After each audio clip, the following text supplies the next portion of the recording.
Hello, ഇന്ന് നോക്കാൻ പോകുന്നത് കേരളത്തിൽ ഇന്ന് മഴയുടെ ശക്തി എങ്ങനെ. ഇന്ന് ജൂലൈ 4 വിദ്യാഭ്യാസ സ്ഥാപനങ്ങൾക്ക് അവധി വല്ലതും പ്രഖ്യാപിച്ചിട്ടുണ്ടോ? ആ ഒരു അപ്ഡേഷനാണ്. വീഡിയോയിൽ വരുമ്പോൾ വീഡിയോ ലൈക്ക് ചെയ്യുക, ചാനൽ സബ്സ്ക്രൈബ് ചെയ്യുക. ജൂലൈ മാസം അങ്ങോട്ട് ധാരാളം ചിത്രങ്ങൾ OTT റിലീസ് ചെയ്യും.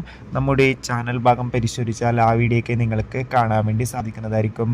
സംസ്ഥാനത്ത് ഇന്ന് ജൂലൈ 4 വെള്ളിയാഴ്ച ദിവസം ശക്തമായ മഴയ്ക്ക് സാധ്യത ഉണ്ടാകുമെന്നാണ് ഇപ്പോൾ കാലാവസ്ഥാ നിരീക്ഷണ കേന്ദ്രം അറിയിച്ചിട്ടുള്ളത്. അതുകൊണ്ട് തന്നെ എല്ലാവരും ജാഗ്രത പാലിക്കുക. വരുന്ന മണിക്കൂറുകളിൽ തന്നെ, അതായത് ഇന്ന് രാവിലെ തന്നെ കണ്ണൂർ, കാസർഗോഡ് ജില്ലകളിൽ ശക്തമായ മഴ ആരംഭിച്ചിരിക്കുകയാണ്. കണ്ണൂർ, കാസർഗോഡ് ജില്ലകളിൽ ഓറഞ്ച് അലർട്ടാണ് പ്രഖ്യാപിച്ചിട്ടുള്ളത്. എന്നാൽ വിദ്യാഭ്യാസ സ്ഥാപനങ്ങൾക്ക് അവധി നൽകിയിട്ടില്ല. എല്ലാ വിദ്യാഭ്യാസ സ്ഥാപനങ്ങൾക്കും ഇന്ന് ജൂലൈ 4 വെള്ളിയാഴ്ച ദിവസം ക്ലാസ്സുകൾ ഉണ്ടാകുന്നതായിരിക്കും. അതുകൊണ്ട് തന്നെ എല്ലാവരും സ്കൂളിൽ പോകാൻ വേണ്ടി ശ്രമിക്കുക. കൂടുതൽ അപ്ഡേഷൻ അറിയാൻ വേണ്ടി നമ്മുടെ ചാനൽ ഇപ്പോൾ തന്നെ സബ്സ്ക്രൈബ് ചെയ്യൂ. അടുത്തൊരു വീഡിയോയിൽ കാണുമ്പോൾ ബൈ.